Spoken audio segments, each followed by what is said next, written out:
وزن کا بڑھنا ایک تو خاندانی بھی ہے، بہت سارے خاندان ہمارے ہیں جو ان کے جو اوپر سے نیچے سارے بچے بڑے بزرگ سارے دیر اوور ویٹ ہیں۔ اگر آپ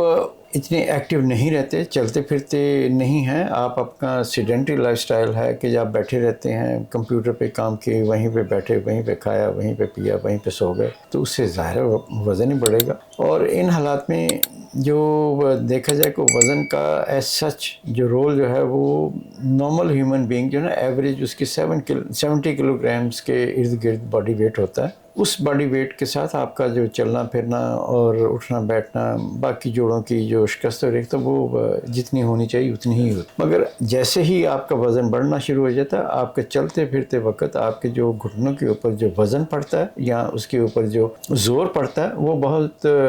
زیادہ ہوتا ہے اور کئی گنا ہوتا ہے آپ کے وزن سے زیادہ۔ اور جیسے جیسے وزن پڑتا جاتا ہے آپ کے اوپر گھٹنوں کے اوپر وزن زیادہ پڑتا ہے، اس کے اوپر سٹریس زیادہ پڑتا ہے، جس کی وجہ سے جو کارٹلیج جو ہے اس کی ویئر اینڈ ٹیئر شروع ہو جاتی ہے جلدی، اور جیسے بھی وزن بڑھتا جائے گا وہ آپ کا جو ویئر اینڈ ٹیئر کا پروسیس ہے وہ بھی تھوڑا سا زیادہ ہونا شروع ہو جائے گا۔ اس وجہ سے وزن کا کم ہونا آئیڈیل لمٹ کے اندر اگر ہو جائے تو اچھی بات ہے، اگر نہیں ہوئے تو اس کو جتنا آپ مینٹین کر سکتے ہیں کریں، اور اس کے ساتھ ایکٹیویٹی کا ہونا بڑا ضروری ہے، کیونکہ جوائنٹ کی جو بھی صحت ہے کھانے پینے کے علاوہ آپ کی ایکٹیویٹی کے اوپر منحصر ہے۔ اگر آپ ایکٹیو لائف سٹائل خیال رکھیں گے اور ایکٹیو لائف سٹائل رکھیں گے اور چلیں پھریں گے، آپ سیڈنٹری لائف سٹائل نہیں ہوگا آپ کا، تو آپ کے جوڑ بھی ٹھیک رہیں گے، نرم رہیں گے، اس میں کوئی اسٹفنس نہیں ڈیولپ ہوگی، تو آپ کی صحت، جوڑوں کی صحت جو ہے وہ ٹھیک رہے گی۔ اس کی وجہ سے شکست و ریختہ کا عمل جو ہے وہ کسی حد تک دیر سے عمل پیرا ہوگا۔